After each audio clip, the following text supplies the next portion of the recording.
स्वागत है आपका हमारे चैनल पर। मैं हूं आपके साथ शिप्रा सैनी। उत्तर प्रदेश के मुख्यमंत्री योगी आदित्यनाथ देश से विदेशों तक तारीफ बटोर रहे हैं और अब वामपंथियों के गढ़ जेएनयू में भी उत्तर प्रदेश के मुख्यमंत्री योगी आदित्यनाथ की तारीफ हुई है। तो देश की राजधानी दिल्ली में स्थित जेएनयू यानी जवाहरलाल नेहरू यूनिवर्सिटी में कभी देश विरोधी ताकतें और देश विरोधी नारों की गूंज सुनाई देती थी, लेकिन आज उत्तर प्रदेश के मुख्यमंत्री योगी आदित्यनाथ के कुशल नेतृत्व का ही नतीजा है कि जेएनयू जिसे वामपंथियों का गढ़ कहा जाता है, वो उत्तर प्रदेश के मुख्यमंत्री की तारीफ कर रहा है। योगी आदित्यनाथ की तारीफ की जा रही है।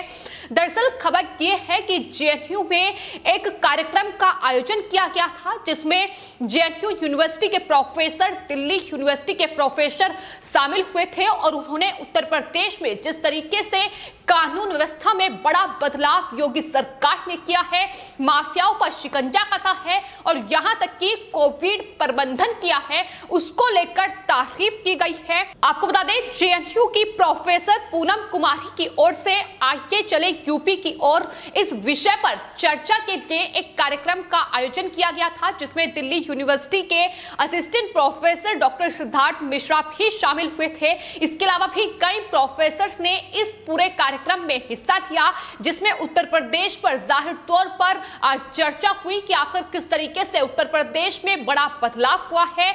और इस पूरी चर्चा के दौरान उत्तर प्रदेश की कानून व्यवस्था और दूसरे तमाम कार्यों की तारीफ इन प्रोफेसर्स की ओर से की गई है। डॉक्टर सिद्धार्थ मिश्रा जो कि दिल्ली यूनिवर्सिटी के असिस्टेंट प्रोफेसर हैं, उनकी तरफ से यह साफ तौर पर कहा गया कि दरअसल पिछली सरकारों में कानून व्यवस्था में ढिलाई की वजह से प्रतिबद्धता में कमी और उदासीनता थी, लेकिन फिलहाल उत्तर प्रदेश में योगी सरकार ने अपराध के प्रति जो जीरो टॉलरेंस की नीति अपनाई है और महिला सुरक्षा पर जोर देते हुए जो व्यवस्था की है वो काबिले तारीफ है, वो तारीफ करने योग्य है। आपको बता दें कि पहला ऐसा मौका नहीं है जब उत्तर प्रदेश के मुख्यमंत्री की तारीफ हुई हो। लगातार उत्तर प्रदेश में 2017 जब से बीजेपी सरकार आई है, उत्तर प्रदेश के मुख्यमंत्री योगी आदित्यनाथ बने हैं, उसके बाद से उत्तर प्रदेश एक के बाद एक नई उपलब्धियां हासिल कर रहा है और पिछली सरकारों में जो पूरी तरीके से कानून व्यवस्था खत्म हो चुकी थी उसे सुधारने का काम भी योगी सरकार पे हुआ है और यही कहीं ना कहीं सबसे बड़ी उपलब्धि उत्तर प्रदेश में योगी सरकार की मानी जा रही है। हालांकि आपको बता दें, दिल्ली यूनिवर्सिटी के असिस्टेंट प्रोफेसर ने उनकी तरफ से इस बात का भी जिक्र किया गया कि दरअसल जिस तरीके से अवैध जो पूरी बिल्डिंग्स खड़ी की गई थी माफियाओं के द्वारा, उस पर कार्रवाई हुई है।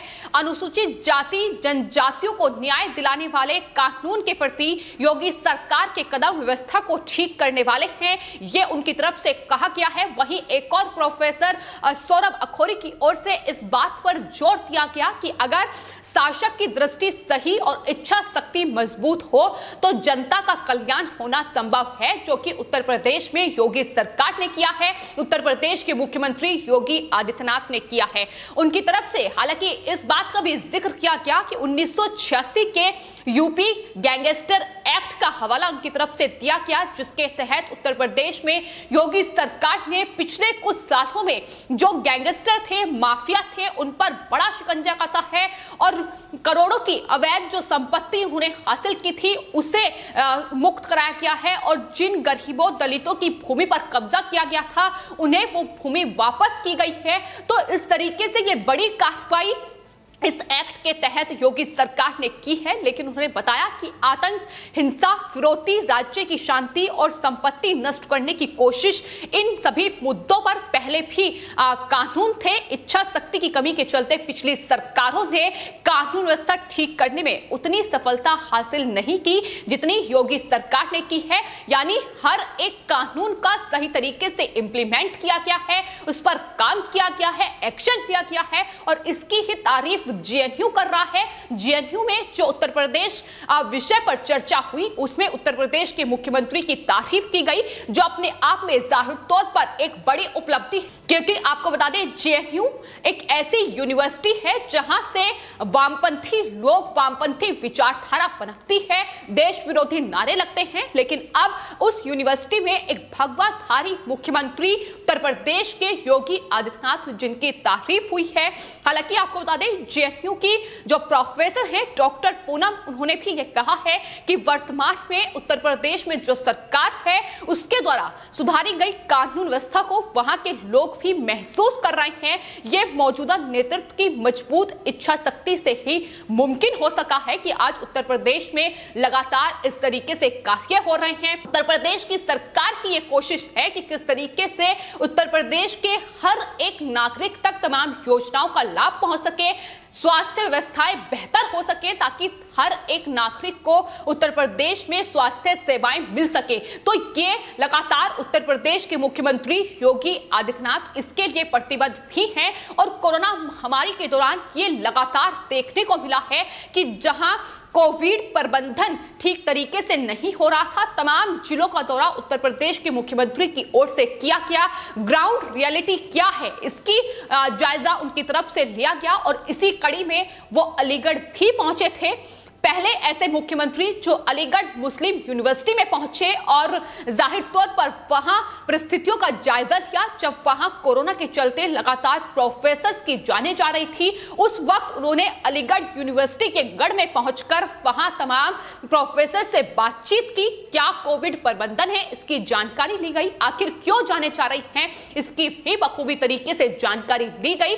जेएनयू हो या फिर अलीगढ़ मुस्लिम यूनिवर्सिटी हो, ये तमाम ऐसे शिक्षण संस्थान रहे हैं जहां पर देश विरोधी ताकतें जोर देती आई हैं और लगातार देश के हित में, राष्ट्र हित के जो फैसले हैं उस पर इन यूनिवर्सिटी से आवाज उठती रही है उसके खिलाफ। लेकिन उस यूनिवर्सिटी में भी जिस तरीके से बीजेपी ने कहीं ना कहीं अब एक बड़ी सोच बदलने की जो कोशिश अपने कार्यों के जरिए की है, वो अपने आप में बीजेपी के लिए न सिर्फ उत्तर प्रदेश में बल्कि देश में भी एक बड़ी सफलता ही है। आपको बता दें 2014 के बाद जब से नरेंद्र मोदी देश के प्रधानमंत्री बने हैं, बीजेपी सरकार देश में आई है, उसके बाद इन तमाम यूनिवर्सिटी की जो विचारधारा है उसमें कहीं ना कहीं एक बड़ा बदलाव जरूर देखने को मिला है। और हाल ही में प्रधानमंत्री नरेंद्र मोदी ने जेएनयू में वीडियो कॉन्फ्रेंसिंग के जरिए विवेकानंद की प्रतिमा का अनावरण किया था और उस मौके पर उन्होंने दो टूक ये कहा था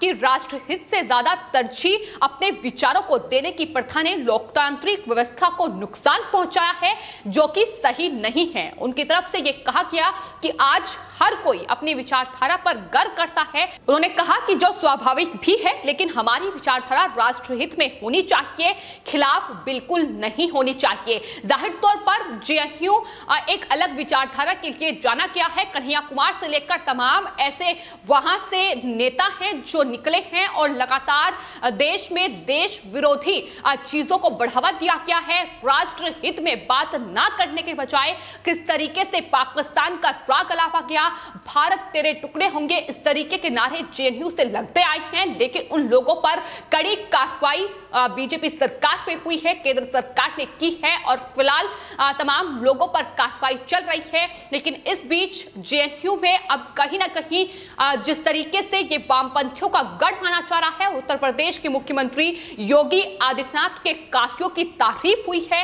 एक तरफ विपक्ष जो लगातार सवाल उठाता है, अखिलेश यादव जो ये कहते हैं कि दरअसल वोट बैंक के लिए इस तरीके से धार्मिक कार्ड खेले जा रहे हैं, लेकिन खुद किस तरीके से अल्पसंख्यकों की वोट के लिए सियासत कर रहे हैं, ये किसी से छिपा नहीं है।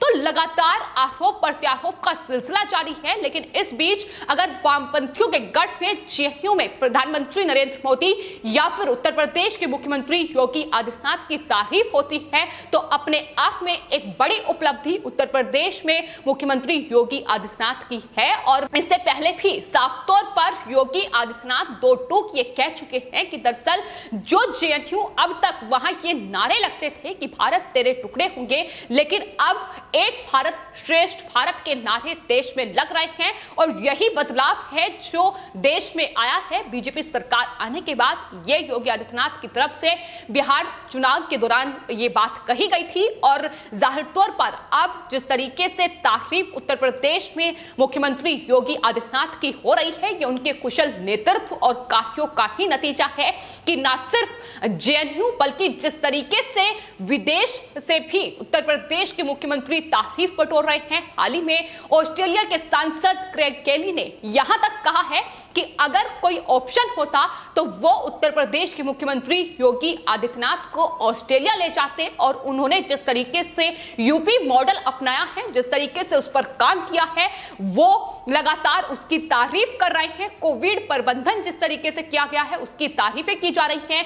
विश्व स्वास्थ्य संगठन से लेकर नीति आयोग और यहां तक कि दूसरे राज्यों की जो कोर्ट है, तमाम राज्यों को यह नसीहत दे रही है कि अगर कार्य करना सीखना है, अगर नेतृत्व करना सीखना है तो उत्तर प्रदेश के मुख्यमंत्री से सीखना चाहिए। फिलहाल आपकी इस पूरे मामले पर क्या राय है हमें कमेंट बॉक्स में जरूर लिखें और चैनल को सब्सक्राइब करें। धन्यवाद।